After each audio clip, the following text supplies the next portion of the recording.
Every year around January, it seems like everyone's taking a 30-day sobriety challenge, or that's the way it would seem on social media anyway. And today, what we're going to do is we're going to talk to you about how to get and stay sober for 30 days and more. Because chances are, if you're struggling to try to stay sober, you might be an alcoholic. And I feel like that guy who says you might be a redneck, but you might be an alcoholic. And we want to look at that and really get to the bottom of what it means to be an alcoholic and what it means to be unable to quit for any meaningful amount of time. I know that when I first tried to quit drinking back in about 2011, when I realized I had a problem, I would be able to go 3 weeks or so without drinking. And then all of a sudden, I'd find myself back in the same position, hungover, wondering what happened. And so over the last 7 or 8 years, I've actually gone through and understood what's going on. Even while I was drinking, I was trying to understand what was going on with me because it seemed like there was no answers out there. And all the hoorah, yay, let's band together and stay sober challenges didn't seem to work for me. It seemed like no matter what I did, I always went back to alcohol. Even if I could stay sober for a month or 3 weeks or whatever it is, I always found myself going back because of something that happened in my life. Maybe it was a fight with the spouse or something that happened at work or something that happened with my family. And I always found myself going back. And it wasn't until I understood a few really key things about how alcohol works and how sobriety works that I was able to stay sober. And understanding those things was key because over the last 6.5 years of being sober, I got to tell you, those same things still happen in my life. I still get annoyed by my family. I still have issues with work. I still have all kinds of fights with the spouse and stuff like that. But what I found out is that sobriety gave me a different way of looking at life. Now, this wasn't something I intended. It wasn't something I said, I'm going to get sober so that I can get these benefits. No, I had to get sober or I was going to die. That's basically how it worked. And when we look at that, we say, okay, here's all these people looking to stay sober and do the 30-day challenge. I had to do the 30-day challenge. It was life or death. And I think with a lot of alcoholics and a lot of people, it comes down to that, but we don't realize it's as bad as it gets. We don't see what's going on in our mind. So in this talk today, we want to talk to you about staying sober for 30 days and really taking a cold, hard look at your alcohol and looking at what it's doing to your life, looking at what it's doing to your body, look at what it's doing to your mind and how it's affecting your life. Because the definition of alcoholism is continuing to drink over and over, even though there's negative consequences in your life. And chances are, if you stumbled on this video looking for a 30-day solution to quit alcohol, there's probably some negative consequences in your life. Because if there was no negative consequences in my life, I'd probably still be drinking today. It's a guarantee because all the negative things is why I wanted to quit. Right? So we got to look at that and we got to understand exactly what's going on. And that's what today's talk is going to be about. And that's what we're going to cover today. So Terry, how are you doing today? I'm doing all right. Happy New Year to you all, and hello. And yeah, it's been quite a year so far. Only what, 7 days in? Oh yeah, never a dull moment. But Excellent. yeah, I hear you. I had to quit. Same thing. It wasn't quitting to get all those things that I've realized I've benefited from now, but it was, I had to quit to stop those negative consequences. It almost Yeah. killed me, literally almost killed me drinking.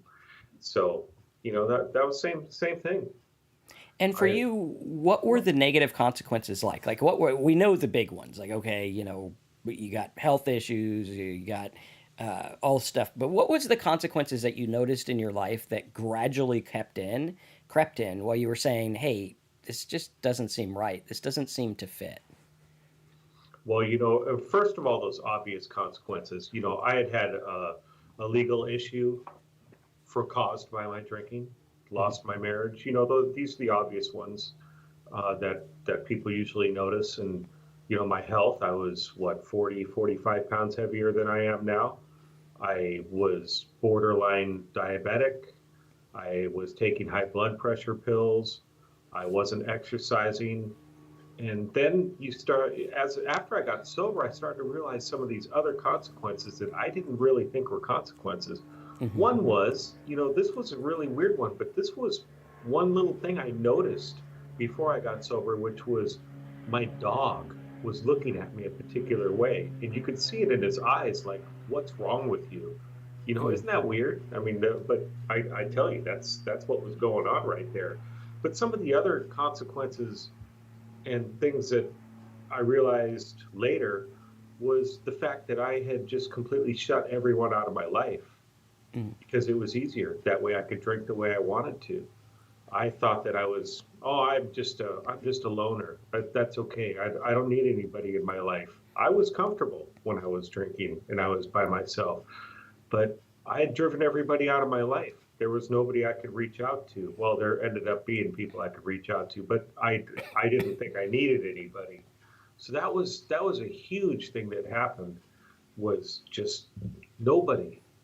And other things were just, I wasn't able to get anything done productive in my life. I was unemployable, because I wanted to stay drunk.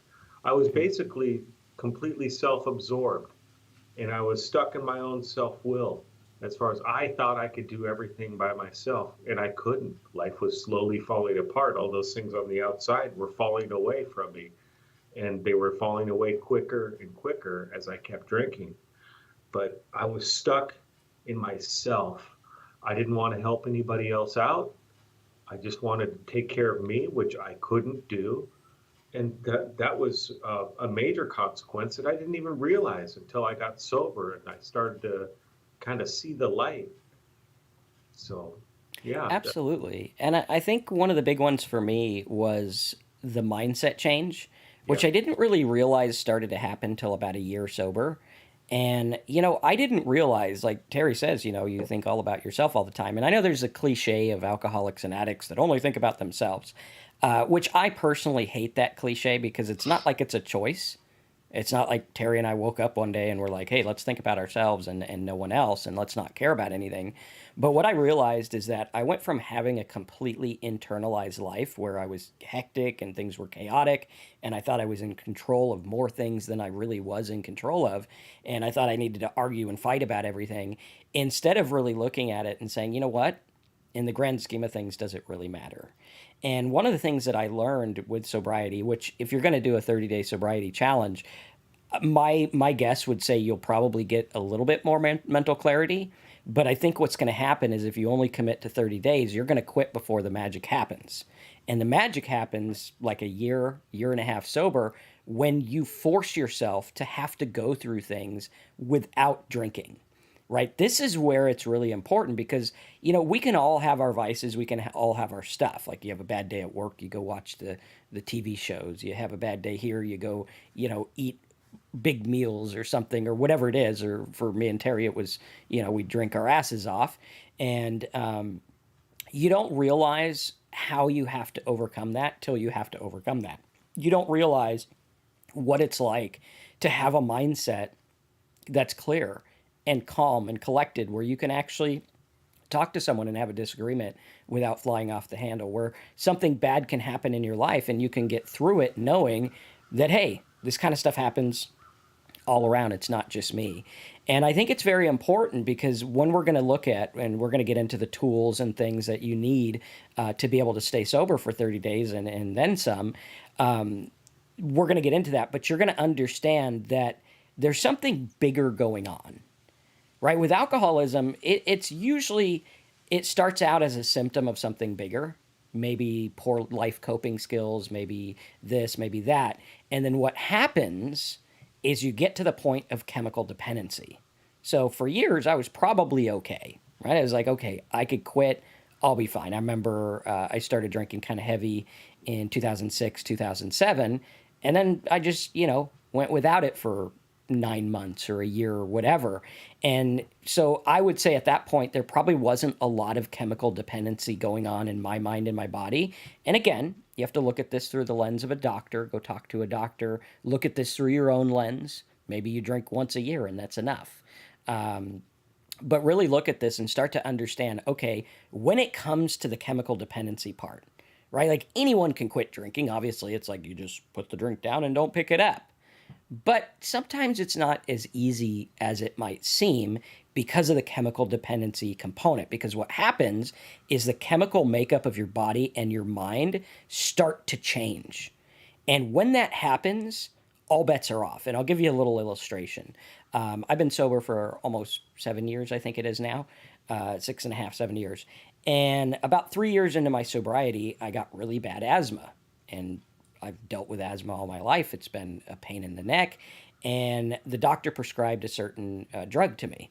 And this drug has the mental or medical makeup of kind of like the meth family, right? So it keeps you up. You're ready to go. You're ready to charge. And I found myself staying up till 3, 4, 5, 6 in the morning, and I loved it. I was like, dude, I can get work all the time. I can be a powerhouse. And I didn't realize what was going on in my mind until I checked myself and said, hey, wait a minute, this stuff's actually happening. And when you get the chemical dependency, luckily at that time, I don't think I was dependent on it, although I could have very quickly, like 30 days, a week, a month, you can get it very quickly.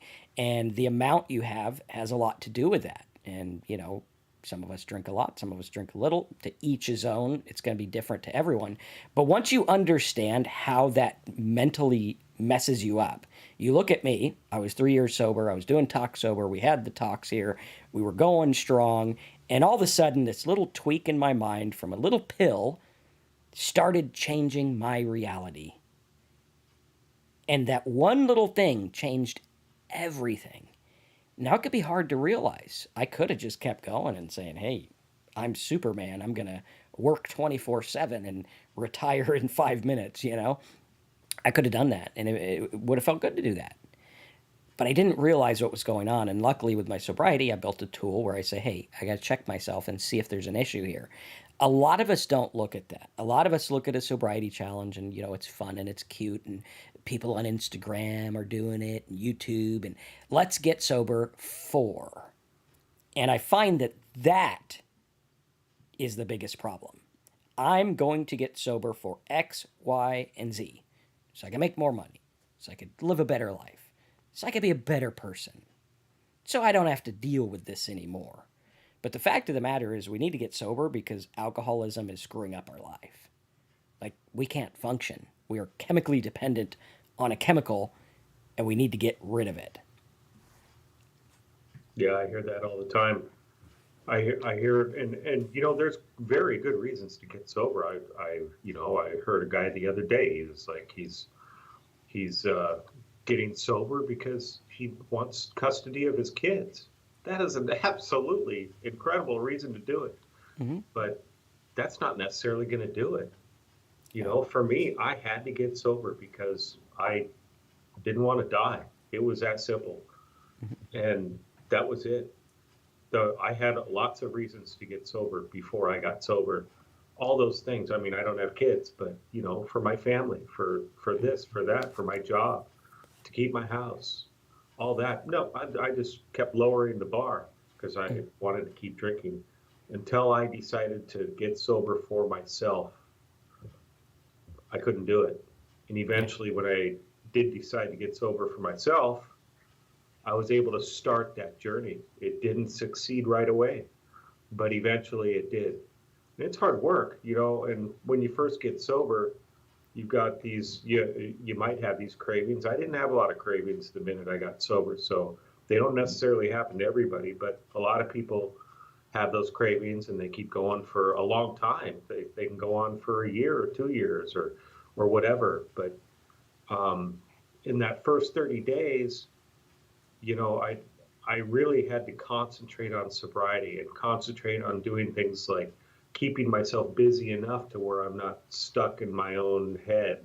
One Mama Lisa just said that you're kind of a victim of stinking thinking, probably because you're laid up with your foot surgery, and yeah, that can happen in those 30 days. I spent all my time drinking, and then all of a sudden I didn't have drinking, so I had to fill in that time and fill in activities. Not that I wasn't physically or mentally able to do a lot, but I was able to just kind of keep busy enough. Mm-hmm. And that really helped me a lot.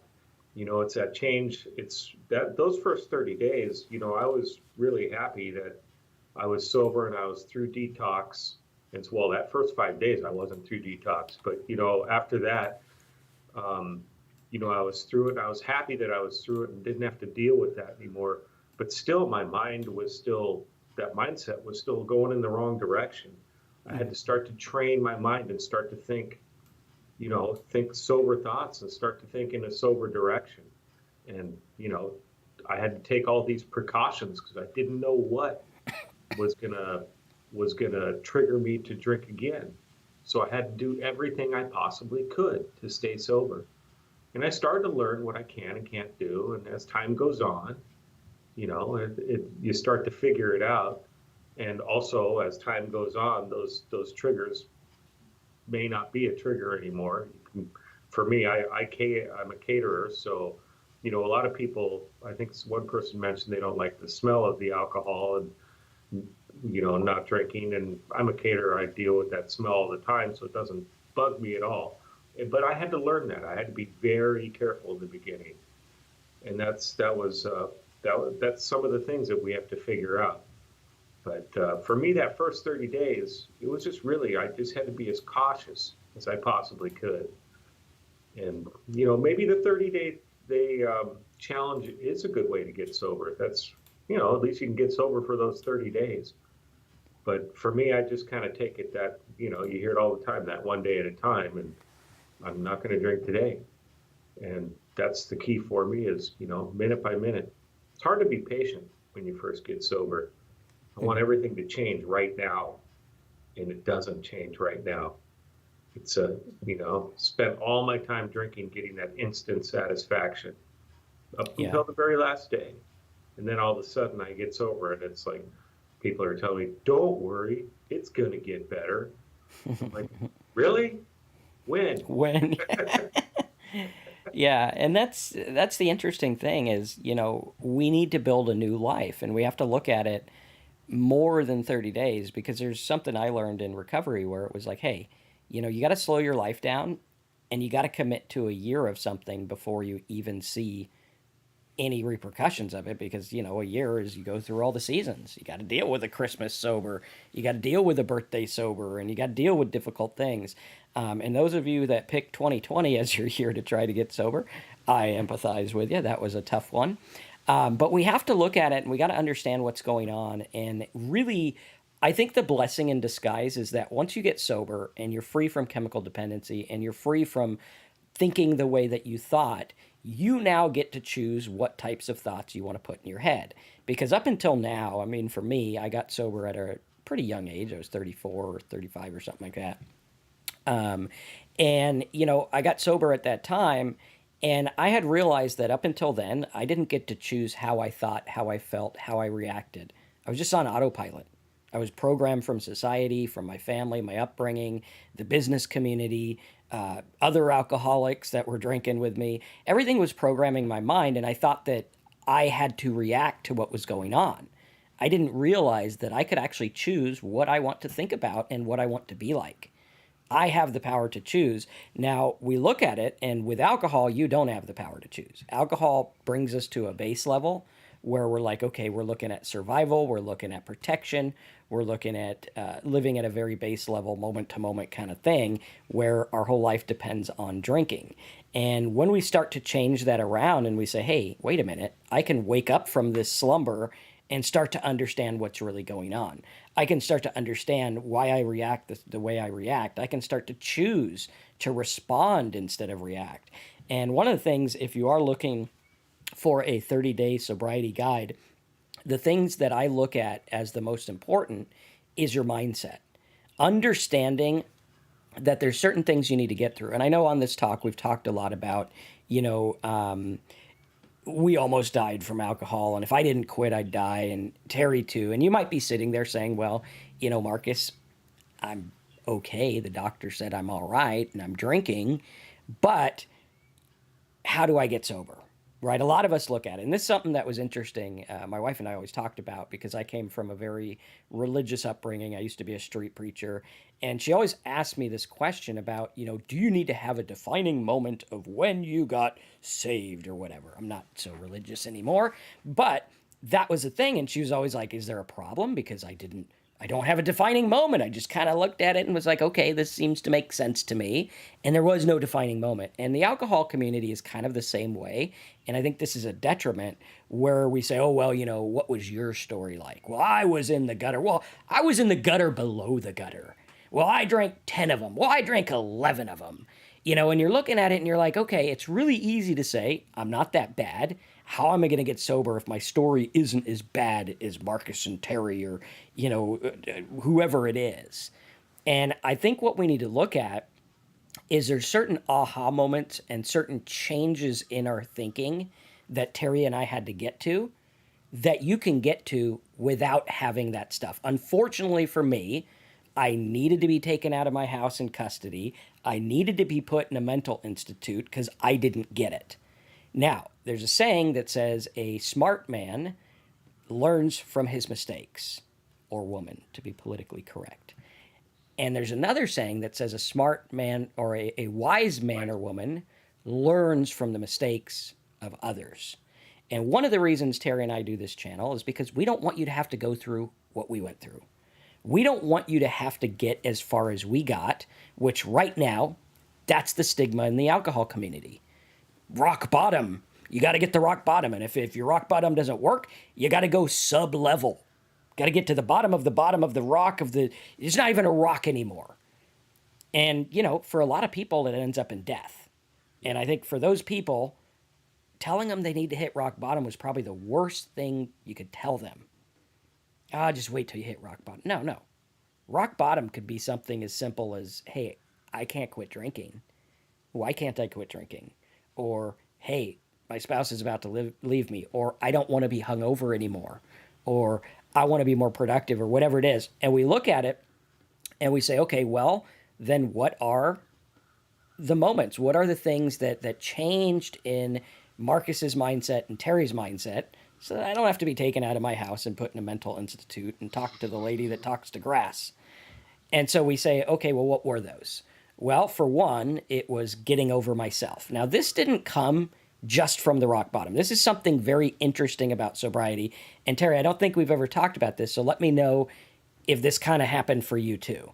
For me, landing in the mental institute was the culmination of a lot of things. It wasn't like, oh, I drank too much, I'm in the mental institute, boom, all the aha moments come. No.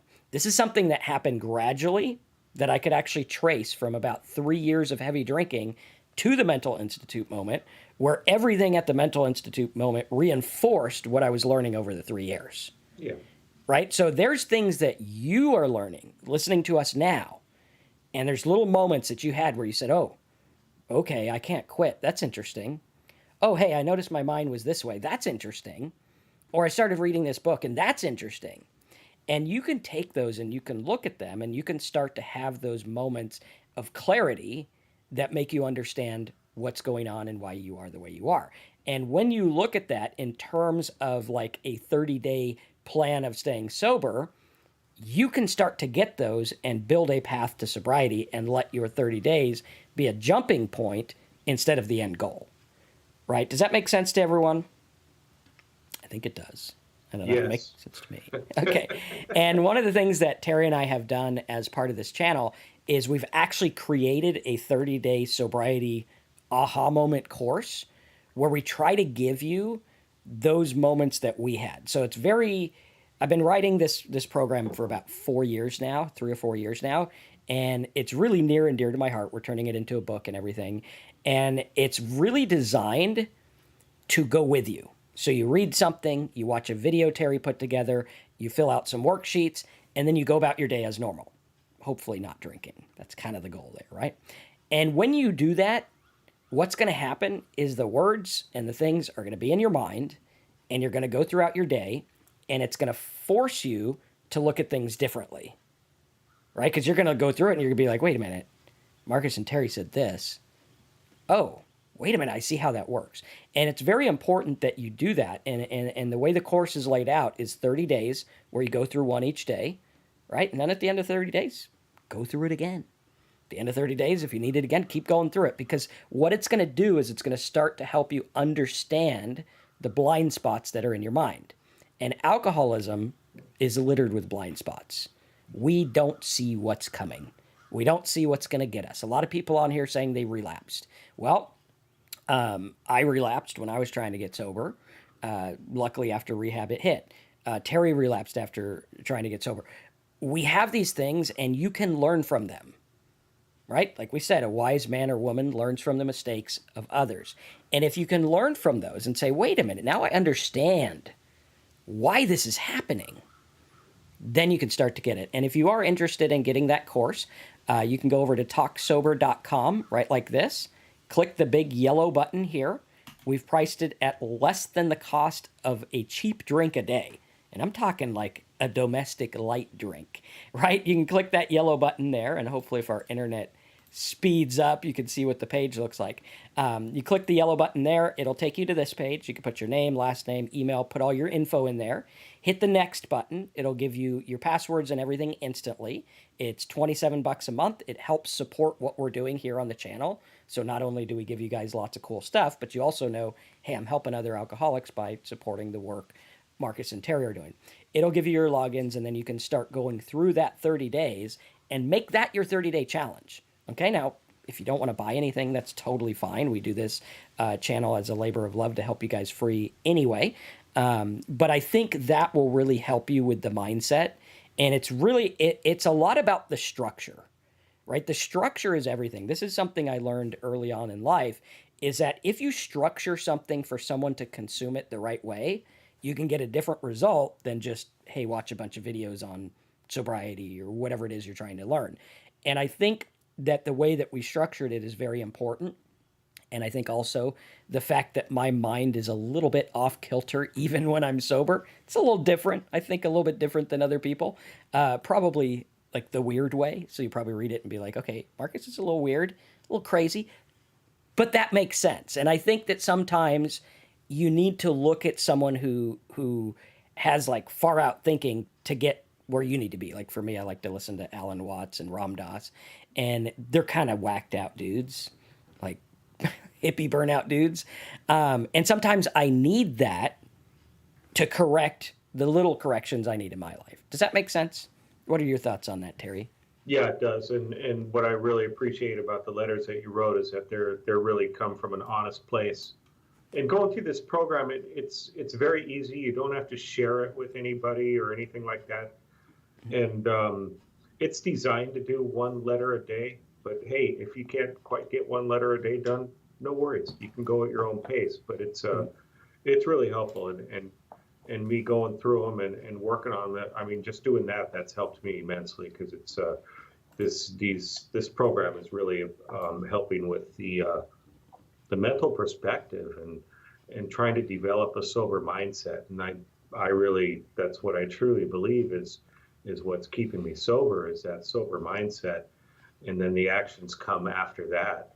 So Yeah. that's, yeah, it's a great way to stay sober. Definitely. And I think too, one of the things, Terry and I are not doctors, so whenever you're trying to get sober, even on a 30-day challenge, go to the doctor, because alcohol wreaks havoc on your body and your mind. So even if you think, oh, well, it's January, I'm just going to do the cute little sobriety challenge because everyone else is doing it. Well, yeah, we've kind of seen news reports of how well internet challenges go for some people. And we need to take this stuff seriously. We need to take it and look at it. And one of the things that's very important is the first 30 days getting sober, you're going to have the mental issue. Okay, your brain's not going to correct itself in 30 days. It's going to take a while to start to correct. Two, 30 days is difficult as hell. It is freaking hard as hell. If you're an alcoholic, it's very hard to quit for 30 days. I needed a rehab. Terry needed a rehab. We needed a place where we couldn't get alcohol. Okay, or it was very difficult, because I'm sure we probably could have gotten it if we wanted it, but it was difficult, and I knew why I was there. And so what we've done with the letters is we've really tried to help you through the 30 days, because I realize some people just can't go to rehab. If you can and you think you need it, go. But at bare minimum, go to the doctor. And then, if you honestly can't go, because for me it was difficult. I had a lot of things going on, and my wife was like, I don't care how much it costs. I don't care how difficult it is. I don't care if it screws up your business. You're going to screw up everything if you don't get sober. So I had to Right. go there. Some people can't. And so what we've done is we've tried to really make this help you. And it's not a replacement for rehab. It's literally like a book and some videos and things trying to help you with your mindset. But I want you to understand how it's going to help you. How is it going to give you the mindset? What is it that we learned? What is it that we had to understand to get sober? And some of the things we can talk about now, just to help you guys out, so that it doesn't sound like we're just selling a course or anything. One of the mindsets that really helped me was understanding that alcohol was the sum of all my problems. This was something I didn't get. I thought if I could fix this, if I could fix that, if I had a better relationship with my spouse, if I had more money, then I'd be able to get sober. How many of you guys can relate to that? Type it in the comments below, type it in here, where you're like, hey, if this would happen. And it's kind of like, we're programmed that way. When I get a new car, everything's going to be good. Like, I ordered a new laptop because for some reason I think it's going to help me be more productive. When in actuality, I could probably do the same stuff on the old one. Realistically, if we really look at it. But I have this mindset that when that gets here, I'm going to be a working machine. And it's like nothing has changed. You just got a new piece of plastic that you can type on. That's all it is. But we think the same way with sobriety. And we think, oh, hey, you know what? If this stuff was fixed in my life, then I'd get sober. If I had enough therapy, if I had enough that. And all these things are good. There's nothing wrong with getting a laptop. There's nothing wrong with going to therapy. There's nothing wrong with wanting different things in your life. But until we understand alcohol is the sum of my problems. Like for me, I'm prone to depression. I got really dark. I dealt with difficult things. I couldn't manage my thoughts. I couldn't focus. And I thought if I fix these, I'd get sober. But what I realized is that getting sober fixed all that. Yep. I had problems where, problems in family stuff I've talked about on this channel where I was having trouble, didn't know what to do, and like family issues, like stuff that people go to 40 years of therapy to get over, abuse and all kinds of things. And I thought that if I solved that, like that was the reason I drank. Then I got sober and that kind of worked itself out. I looked at it from a different angle, and that's really what therapy's about, is getting you to look at things through a different perspective. And that's what me and Terry are about here and also in our program, is how do we look at things differently, right? Because, you look at it and it's like that old picture where they say, there's this giant elephant and there's these little areas where people are looking at it. And one guy looks at it and he goes, it must be a tree. That's a tree. He's looking at the stump. Another guy goes, oh, it's a snake. He's looking at the, whatever you call that, the trunk thingy, right? And he's like, okay, there you go. And another guy's like, no. It's got to be a pig because there's this little wiggly tail. And everyone has different views of what it is. But until you look at it as a whole, you're not going to understand it. And we have to look at our life as a whole in terms of, okay, what is alcohol really doing for me? What's this really doing for me? How is this working? And that's really important to do. Yeah, I experienced the same thing. Taking the alcohol away, it took away so many of those problems. But here's the thing: is it's and that's why those first 30 days, those first 6 months, even a year, that's why those can be difficult. Is those problems and those feelings didn't go away right away. It's something I had to continue to work on and continue to work on that change of mindset. And like one of them would be just living in gratitude, just trying to be thankful for the little things I had, or not worrying about other people as far as what they're doing that doesn't affect me. So, like the news. Gee, the news is kind of big right now. Well, is it affecting me directly right now? No, it's not. So, I stay informed, but I try not to let it worry me and try not to let that anxiety build. It can be hard, and especially in that early sobriety. And that's why just having something you can follow will really help. A program or talking to other sober alcoholics, anything. Well, actually, for me, it was everything, not anything. I did it, everything I possibly could to work on my sobriety, and that's what worked for me. So Yeah. yeah, so we And have I some. think, Go oh, ahead. go ahead. You want to take some comments? Go for Well, I just lost the one I was going to read. it. Oh, no, it's right here. This is way earlier. I wanted to just address this one. Jin Yugo, I am doing myself over, but one question. It is the pandemic, and how does everybody handle the ethanol spray? The smell triggers me. I'm not sure exactly what you mean by ethanol spray, but I think you mean just the alcohol for sanitizer. I see.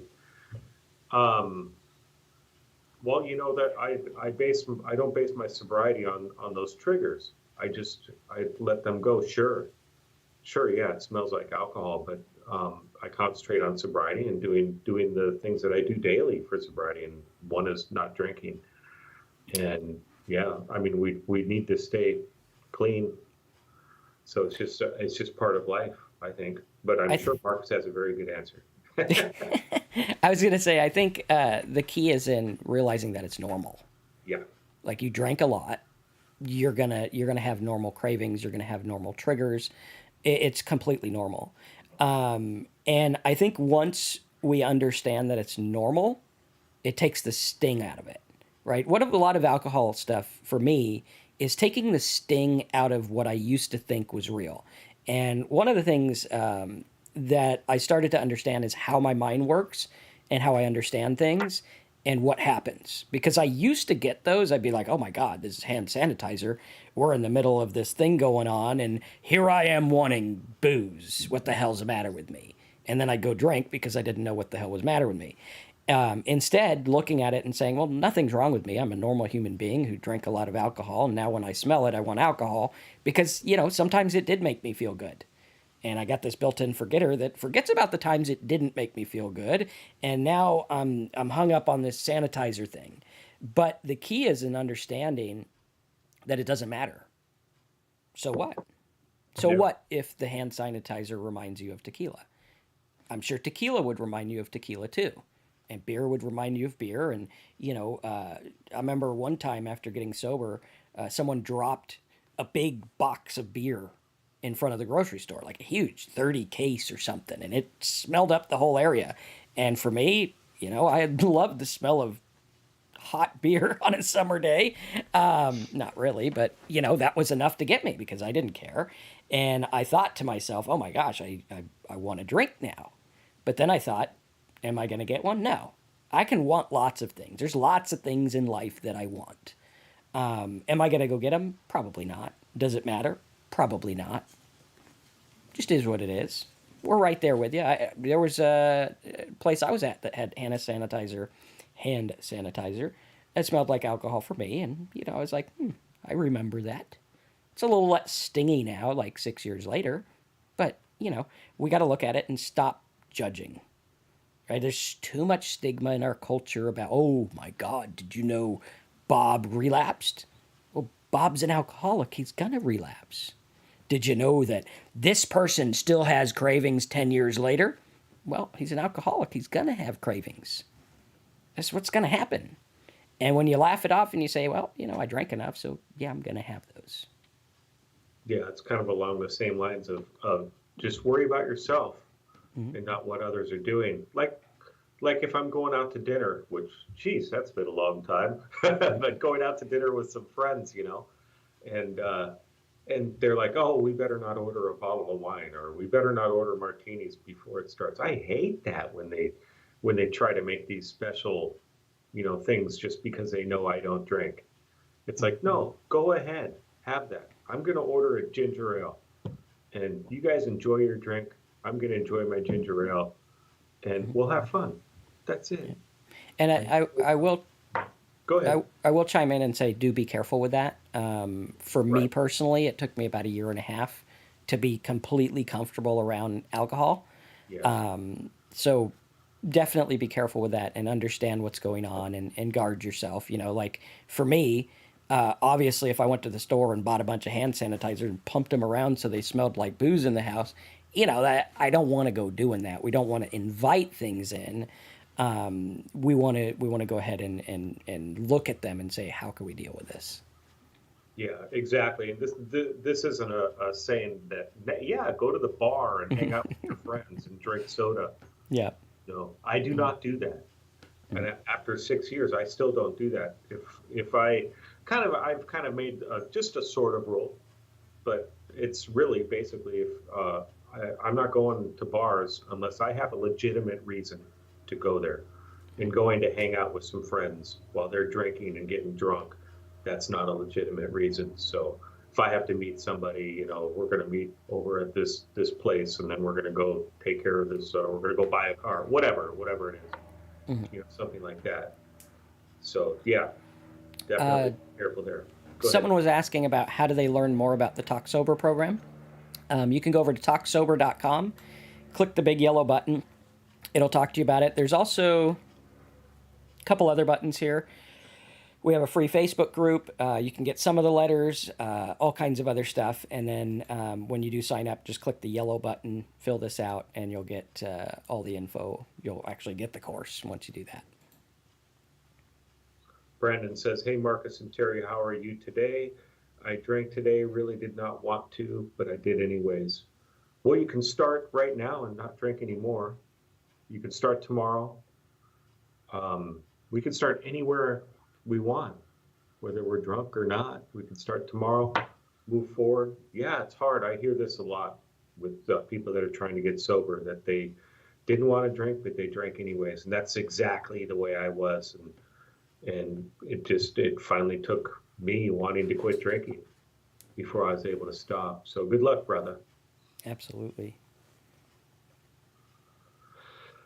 Um, Moving on down, Quesi says, being sober, you better have tough skin because a whole lot of things is coming for you and a whole lot of test.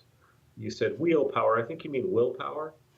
Willpower didn't get me sober. Definitely not. It was taking actions that was able to get me sober, and then letting go of my willpower and starting to take other people's suggestions and talking to other sober alcoholics and getting some sort of a program under me. That's what was able to get me sober. Yeah, but I do agree with alcoholics tend to have tough skin, not necessarily, but we tend to go through a lot Yeah. before we get here. So that can definitely develop some tough skin. But yeah, it's a hard thing. Well, I think one of the things to look at too is the fact that your mind is a really good follower, but a terrible master. And that's why when Terry says stuff like, willpower is not enough, I had to do something. And the funny thing about life is if you do something enough, your mind will follow. Case in point, you drank a lot, and now your mind followed. Now you got a drunk mind. Call it the wet brain or dry drunk or whatever. And the same thing can happen in the reverse, right? Go to meetings every day if that's your fancy. Read stuff, listen to stuff, do something, right? You feel like going to the bar, go the opposite direction, go somewhere else, go to the park, or whatever it is that you like. Go for a walk on the beach or the hills or the snow. Figure out something else to do because when you do something else, your mind's going to follow and you'll start to change the structure of your brain. And it's simple stuff, right? Us alcoholics are very sensitive to our body, except when it comes to alcohol. Like I notice now that I'm sober, I notice everything. Didn't get enough sleep, didn't walk enough, had too much orange juice or whatever. I noticed the tiniest things. Now, when I drank, I didn't notice anything. And I just thought, oh, hey, this is just the way it is. But if you realize that you are the way you are because of the things you did, not because of your willpower, not because of it's because of what you did, right? You want to build something, you got to get wood, you got to get nails. You can't do it without it, right? And you go and you pound them and do it. If you get a bunch of sticks and you're like, I got willpower, I want to build a house ain't going to build itself. But if you go do it, your mind will follow and you'll start to change your thinking. And you got to figure out what you're going to do. And everyone who's doing a 30-day sobriety challenge or you want to get sober, focus on at least one thing that you're going to do different every morning.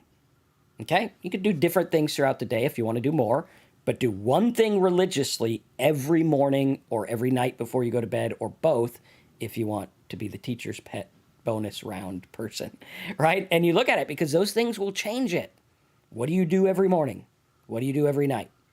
And I'm sure if we ask Terry, there's certain things he does every morning.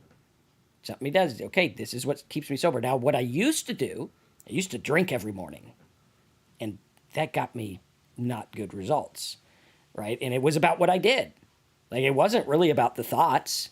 Okay, I could have bad thoughts and not drink, and that's the end of it. But if I have bad thoughts and I drink, now I'm doing something and it's changing all this stuff. And that's what we really got to focus on. Yes. Dale says, how do you guys feel about setting a quit date? I want to get sober for my birthday on January 24th, not just for 30 days, but for my life. I've seen some places where setting a date is a good idea. If you're gonna do that, I would suggest making sure you have a game plan. It's probably good to talk to somebody about it.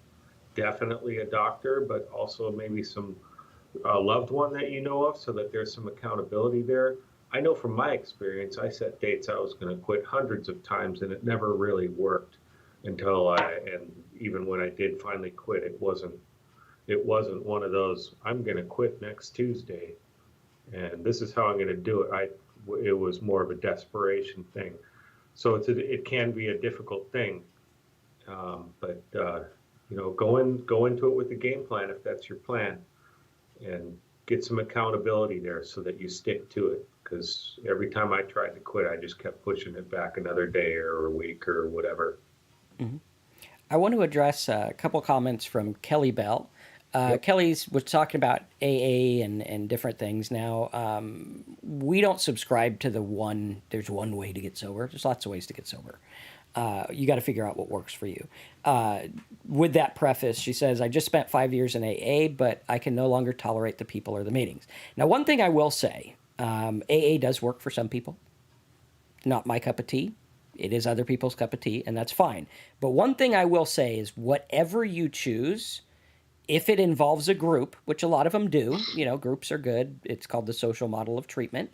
If it involves a group, you need to understand that you're dealing with a bunch of flawed people who have alcohol problems, right? Like, I don't know what planet you would live on where you'd get a bunch of alcoholics together and say, hey, go fix yourselves, and there wouldn't be any problems. So there's going to be problems. There's going to be problems everywhere. There's problems in churches. There's problems in businesses. There's problems anywhere people get together.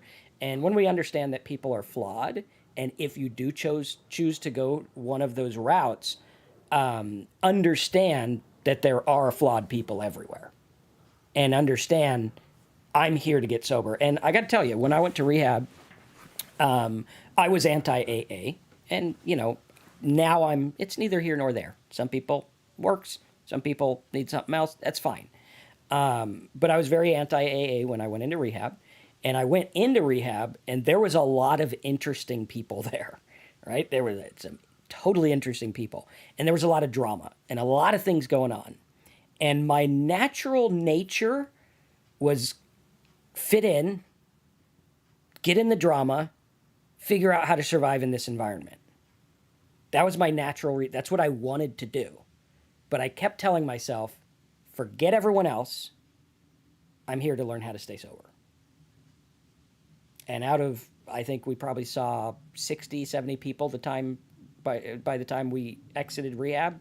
There's about 60 or 70 people that were there. There's one I talked to today. He's right over there. Right? So we have to look at that, and we have to understand what's going on, and then we need to choose our own path, Yeah. whatever it might be. That's the key, is understanding. And I think the key is in understanding what's going on. And that's why we put together the Talk Sober course, so that there's a way that you understand what's going on.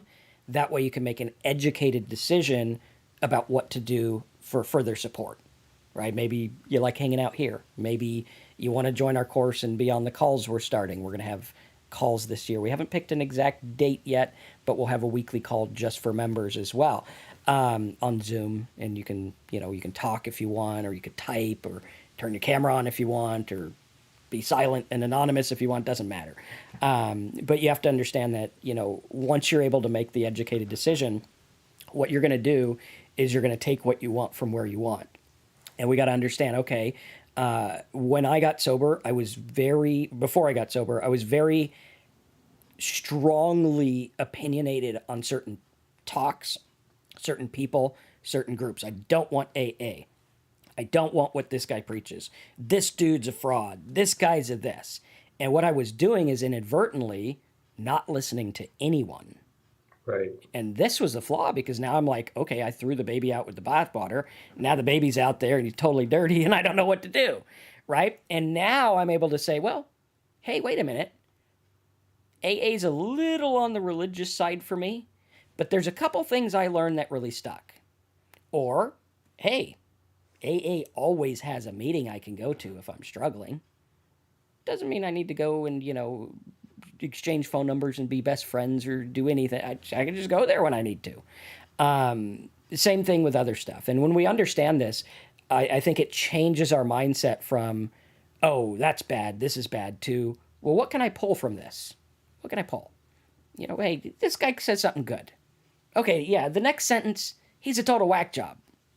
But this thing's good. And that's the thing, is with sobriety, you only need a few good ideas to beat this. Just a couple of good ideas. There's things that I repeat over and over. These are my ideas. This is what I use. Some came from the AA. A lot of it came from Eastern philosophy. Some of it came from just personal experience. Some came from family stuff. But those are the things that get me sober.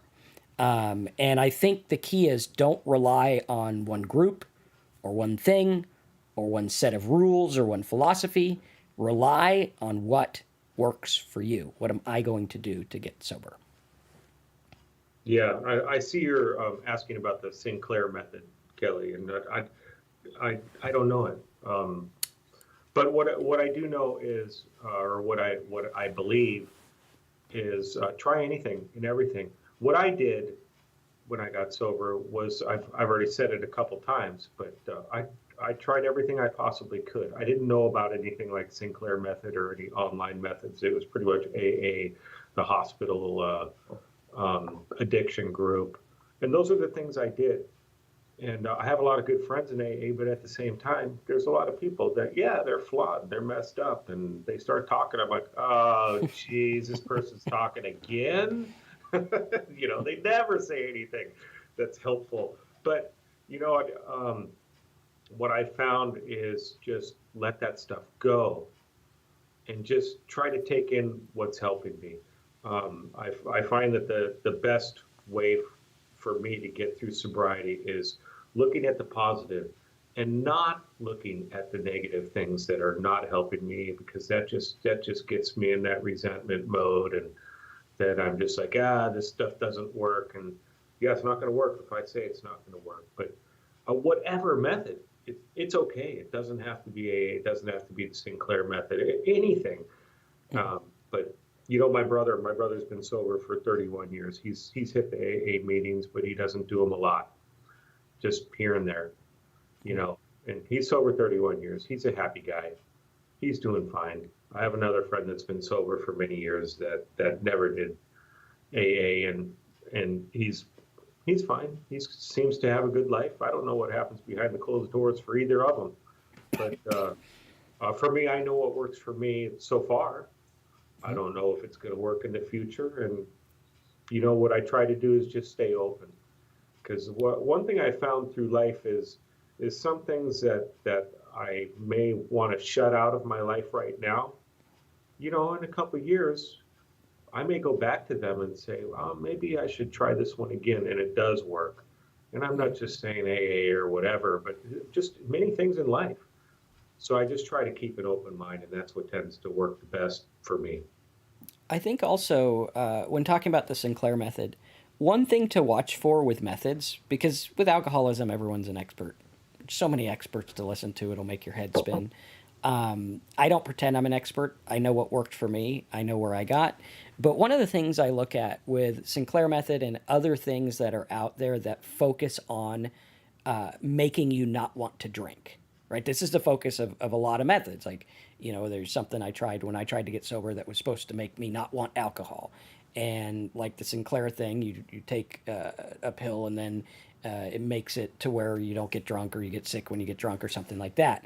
And the key of looking at that is, are you really solving the problem?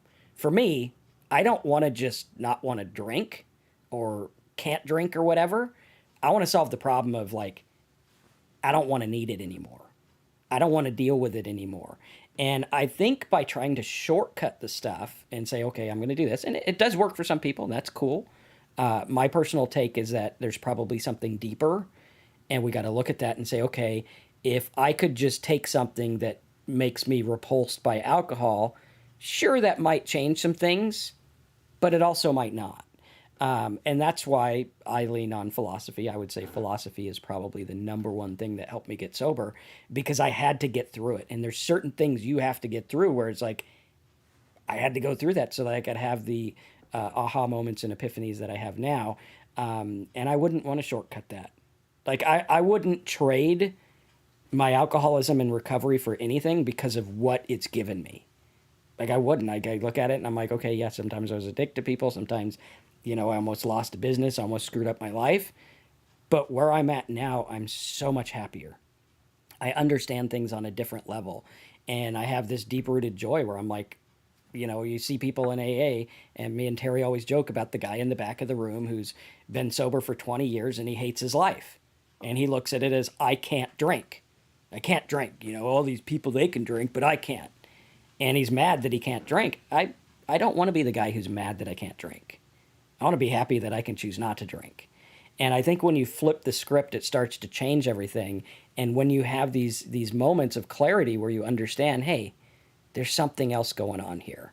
And, who knows what would have happened if I could have taken something that made alcohol go away or whatever. Would I have had those moments? I don't know. I don't know. I don't want to go find out. But again, focus on you, focus on what works for you. And hey, if that works, totally cool with it. Yes, indeed. Bad Santa said, maybe I will change my job in the whole country and environment. I want to go to a dry country. So scared to drink, I'm drunk now. Ireland is bad for me. The guy that ran our rehab center, I don't know what you'd call him, the general manager, whatever he was. He was the big guy that scared us a lot, yelled at us. But he is a really good guy. He's been sober for about 30 years. He went to 13 rehabs. Part of his story was, and he wasn't just an alcoholic, but a drug addict too. Part of his story is he moved to Idaho from the Bay Area so that he could get away from the drug.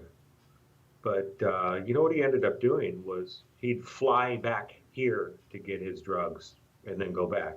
And then he just kept doing that. Mm-hmm. So it's a dangerous thing to just move away. It's called geographic. And many times it doesn't work for people. Maybe some people it does, but the stories I've heard is that it doesn't usually work. You got to find yourself. Bad Santa, you can quit. You can quit. You can start tomorrow. Go to the doctor. They'll start to direct you in the right direction. Even in Ireland, Irish Jimmy is a really good friend of mine, and he's been sober 26 years, and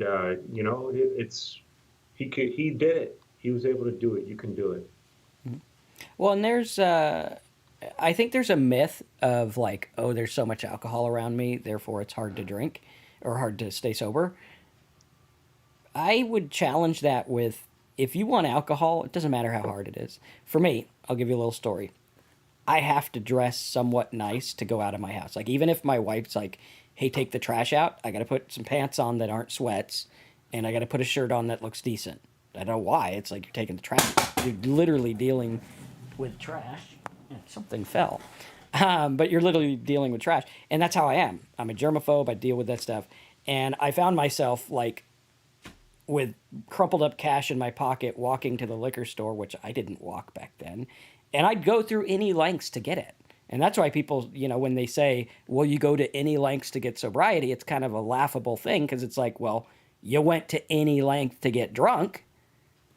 So what are you going to do? And that's another thing I find with other methods that focus not on, fixing the problem of why do I want to drink and everything like that, is that if you want to drink, you're going to.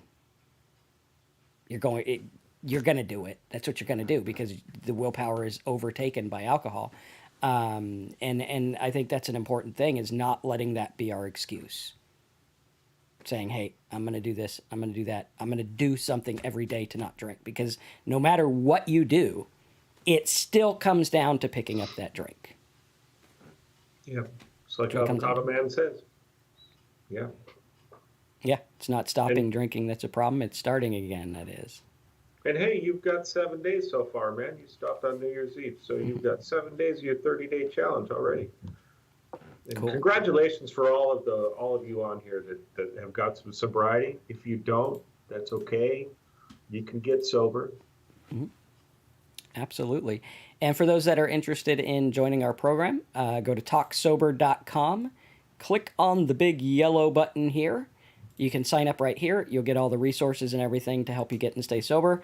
Terry and I will work on getting a date for the private calls. We'll have to clear out some scheduled time and get those going for you guys as well. That is something we're starting this year, and you can be a part of it. You can ask any question you want. You can tell us how you're doing. You can come on every week to check in, which will be cool because then you can check in there personally with us, and then you can check in here on the live show as well twice a week, which is pretty good. So thanks for being here. Here's to being sober 30 days and beyond. And we'll see you guys next week. Again, go over to talksober.com, check out the resources. You can also join our Facebook group and talk to other members in there. It's a very open group. We're very open-minded to whatever works for you is what works for you. Share it with us because it might work for us. Thanks for being here, guys. We'll see you next week.